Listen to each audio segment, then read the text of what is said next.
Iran ইসরায়েলের উত্তেজনায় নতুন সমীকরণ, কিম জং উনের ছায়া কি সত্যিই তেহরানের পেছনে? মধ্যপ্রাচ্যে ইরান ও ইসরায়েলকে ঘিরে উত্তেজনা যখন নতুন মাত্রা পাচ্ছে, তখন আন্তর্জাতিক অঙ্গনে শুরু হয়েছে নতুন এক বিতর্ক। এই সংঘাতের মাঝে হঠাৎ করে আলোচনায় উঠে এসেছে উত্তর কোরিয়ার নেতা কিম জং উনের নাম। অনেক বিশ্লেষকের মতে যুক্তরাষ্ট্র ও ইসরায়েলের লাগাতার চাপের মধ্যেও ইরান যেভাবে নিজেদের অবস্থানে অনড় রয়েছে তা আন্তর্জাতিক রাজনীতিতে নতুন প্রশ্নের জন্ম দিয়েছে। বিশেষ করে যখন বিশ্বজুড়ে অনেক দেশ প্রকাশ্যে আমেরিকার অবস্থানকে সমর্থন করছিল, ঠিক তখনই উত্তর কোরিয়ার পক্ষ থেকে আশা করা প্রতিক্রিয়ার পরিস্থিতিকে আরও জটিল করে তোলে। পিয়ংইয়ং থেকে প্রকাশিত বিবৃতিতে যুক্তরাষ্ট্রের সামরিক পদক্ষেপকে অযৌক্তিক শক্তি প্রদর্শন হিসাবে উল্লেখ করা হয় এবং বলা হয় এ ধরনের আচরণ আন্তর্জাতিক অস্থিতিশীলতার জন্য হুমকি তৈরি করছে। এই মন্তব্যের পর থেকেই অনেকের ধারণা উত্তর কোরিয়া কেবল বক্তব্যেই নয়, বাস্তব ক্ষেত্রেও ইরানের প্রতি সহানুভূতিশীল অবস্থান নিচ্ছে। এদিকে মধ্যপ্রাচ্যের এই সংঘাত ক্রমেই দীর্ঘায়িত হচ্ছে। ইসরায়েলের পক্ষ থেকে একাধিক সামরিক অভিযানের খবর সামনে এলেও ইরান এখনও কোনোভাবেই নিজেদের অবস্থান থেকে পিছিয়ে আসেনি, বরং বিভিন্ন সূত্রে জানা যাচ্ছে প্রতিদিন রাতেই ইরানি বাহিনী পাল্টা হামলা চালিয়ে ইসরায়েলকে চাপে রাখার চেষ্টা করছে। সামরিক বিশ্লেষকদের মতে ইরানের এই কৌশল মূলত দীর্ঘমেয়াদী প্রতিরোধ গড়ে তোলার অংশ। যুদ্ধের প্রথম ধাক্কায় ক্ষয়ক্ষতি বেশি হলেও তেহরান ধীরে ধীরে পরিস্থিতি সামাল দেওয়ার চেষ্টা করছে। একই সঙ্গে তারা বারবার ঘোষণা দিচ্ছে এই সংঘাতে তারা শেষ পর্যন্ত লড়াই চালিয়ে যাবে। ইরানের বিভিন্ন নেতার বক্তব্যে স্পষ্ট ইঙ্গিত মিলছে যে তারা যুক্তরাষ্ট্র ও ইসরায়েলের উপর চাপ তৈরি করতে চাইছে এবং কোনোভাবেই নিজেদের দুর্বল দেখাতে রাজি নয়। এই প্রেক্ষাপটে নতুন করে উঠে এসেছে আরেকটি প্রশ্ন, ইরান কি সত্যিই একা এই সংঘাত মোকাবেলা করছে, নাকি তাদের পেছনে রয়েছে শক্তিশালী কোনো মিত্রের গোপন সমর্থন?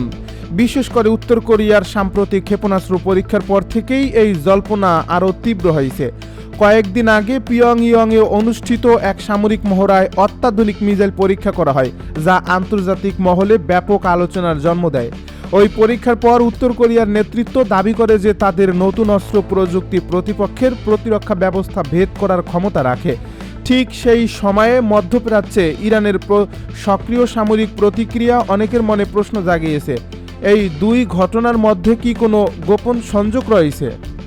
তেহরান অবশ্য প্রকাশ্যে কোনো বিদেশি সহায়তার কথা স্বীকার করেনি, বরং তারা বারবার বলছে নিজেদের সামরিক সক্ষমতার উপর ভর করে তারা প্রতিরোধ গড়ে তুলছে। তবুও আন্তর্জাতিক বিশ্লেষকদের একটি অংশ মনে করছে ইরানের অস্ত্র ভাণ্ডারে যে ধরনের উন্নত প্রযুক্তির মিসাইল দেখা যাচ্ছে তা হয়তো দীর্ঘদিনের সামরিক সহযোগিতার ফল। উত্তর কোরিয়া এবং ইরানের মধ্যে অতীতে প্রযুক্তি বিনিময় এবং সামরিক সহযোগিতার অভিযোগ নতুন নয়।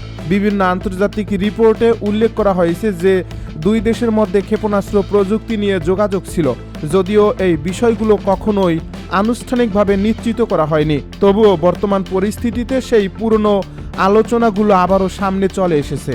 মধ্যপ্রাচ্যের এই সংঘাতের আরেকটি গুরুত্বপূর্ণ দিক হলো কূটনৈতিক সমীকরণ। অনেক মুসলিম দেশ প্রকাশ্যে ইরানের পাশে দাঁড়ায়নি বলে সমালোচনা হচ্ছে বিভিন্ন মহলে। তবে আন্তর্জাতিক রাজনীতির বাস্তবতা ভিন্ন। অনেক দেশ সরাসরি সংঘাতে জড়াতে না চালিয়েও পরিস্থিতির দিকে গভীরভাবে নজর রাখছে। অন্যদিকে রাশিয়া ও চীন প্রকাশ্যে সংঘাতে জড়ায়নি, কিন্তু তারা বারবার শান্তিপূর্ণ সমাধানের কথা বলছে।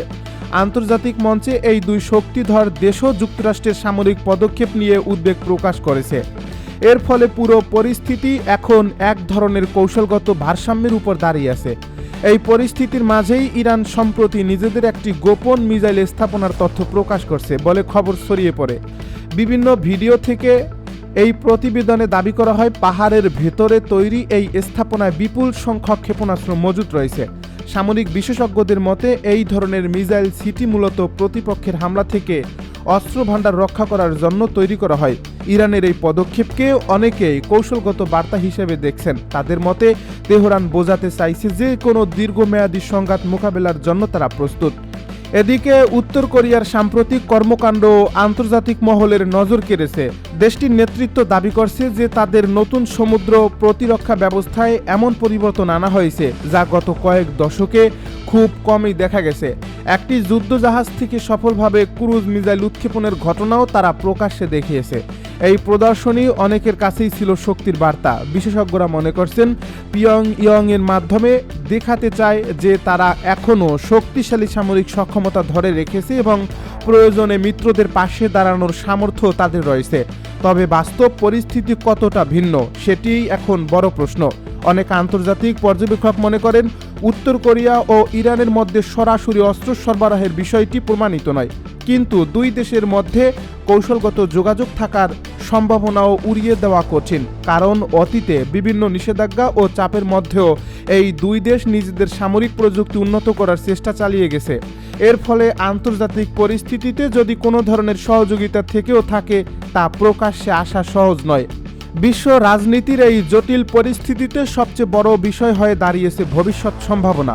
মধ্যপ্রাচ্যের সংঘাত যদি আরও বিস্তৃত হয় তাহলে তা শুধু আঞ্চলিক নয়, বৈশ্বিক রাজনীতিতেও বড় প্রভাব ফেলতে পারে। যুক্তরাষ্ট্র, ইসরায়েল, ইরান এবং সম্ভাব্য মিত্র দেশগুলোর অবস্থান সেই সমীকরণকে আরও জটিল করে তুলছে। কূটনৈতিক আলোচনার পাশাপাশি সামরিক প্রস্তুতিও বাড়ছে বিভিন্ন পক্ষের মধ্যে। বিশ্লেষকদের মতে এই পরিস্থিতি এখন এমন এক পর্যায়ে পৌঁছেছে যেখানে প্রতিটি পদক্ষেপই অত্যন্ত গুরুত্বপূর্ণ। একটি ভুল সিদ্ধান্ত পুরো অঞ্চলে বড় ধরনের অস্থিরতা তৈরি করতে পারে। তাই আন্তর্জাতিক মহল এখন পরিস্থিতি গভীরভাবে পর্যবেক্ষণ করছে এবং সম্ভাব্য সমাধানের পথ খুঁজছে। শেষ পর্যন্ত এই প্রশ্নটি থেকেই যায়, ইরান কি সত্যিই একা এই যুদ্ধে চালিয়ে যাচ্ছে, নাকি পর্দার আড়ালে রয়েছে শক্তিশালী কোনো মিত্রের সহায়তা? উত্তর কোরিয়ার সাম্প্রতিক কর্মকাণ্ড সেই প্রশ্নকে আরও জোরালো করে তুলছে। তবে সত্যিটা কি সেটি হয়তো এখন এই পরিষ্কার নয়। আন্তর্জাতিক রাজনীতির অনেক বাস্তবতাই পর্দার আড়ালে থাকে এবং সময়ের সঙ্গে সঙ্গে ধীরে ধীরে সামনে আসে। বিশ্ব রাজনীতির সবচেয়ে আলোচিত সংঘাতগুলোর একটি হয়ে উঠেছে যুক্তরাষ্ট্র ও ইরানের এই তীব্র মুখোমুখি অবস্থান। শক্তি, প্রযুক্তি ও সামরিক সক্ষমতার দিক থেকে যুক্তরাষ্ট্রকে বিশ্বের অন্যতম পরাশক্তি বলা হয়, আর তার পাশে রয়েছে দীর্ঘদিনের মিত্র ইসরায়েল। অন্যদিকে পারস্য উপসাগরীয় রাষ্ট্র ইরান তুলনামূলকভাবে সীমিত সামরিক সক্ষমতা নিয়ে লড়াই করছে। তবু বাস্তবতা হলো এই অসম লড়াইয়ে পিছিয়ে পড়ার কোনো লক্ষণ দেখাচ্ছে না তেহরান, বরং নিজেদের শক্তি ও মনোবলকে নতুনভাবে সংগঠিত করে আরও দীর্ঘ সময় যুদ্ধ চালিয়ে যাওয়ার বার্তা দিচ্ছে দেশটি। এই প্রেক্ষাপটে ইরানের ইসলামী বিপ্লবী গার্ড কর্পস বা IRGCর পক্ষ থেকে এসেছে এমন এক ঘোষণা যা আন্তর্জাতিক অঙ্গনে নতুন করে আলোচনার জন্ম দিয়েছে। সংস্থাটির মুখপাত্র আলী মোহাম্মদ নাইনি জানিয়েছেন, বর্তমানে যে মাত্রায় যুদ্ধ চলছে সেই তীব্রতা বজায় রেখে অন্তত আরও 6 মাস লড়াই চালিয়ে যাওয়ার সামর্থ্য রয়েছে ইরানের। তার এই বক্তব্য প্রকাশের পর থেকে বিশ্বজুড়ে কূটনৈতিক মহলে শুরু হয়েছে নতুন বিশ্লেষণ। অনেকেই মনে করছেন এই বার্তা মূলত শত্রুপক্ষকে মানসিকভাবে চাপের মধ্যে রাখার কৌশল হিসেবেও কাজ করতে পারে। ইরানের আধা সরকারি বার্তা সংস্থা ফার্স নিউজ এজেন্সির বরাতে প্রকাশিত এই মন্তব্যে স্পষ্টভাবে বলা হয়েছে, দেশটির সামরিক বাহিনী দীর্ঘমেয়াদী সংঘাতের জন্য প্রস্তুত, অর্থাৎ যুদ্ধ দ্রুত শেষ হওয়ার সম্ভাবনা কম, বরং এটি দীর্ঘস্থায়ী সংঘাতের রূপ নিতে পারে। যদি সত্যই 6 মাস বা তারও বেশি সময় ধরে যুদ্ধ চলতে থাকে তাহলে মধ্যপ্রাচ্যের সামরিক ও অর্থনৈতিক পরিস্থিতি আরও জটিল হয়ে উঠবে বলে আশঙ্কা করছেন বিশ্লেষকেরা।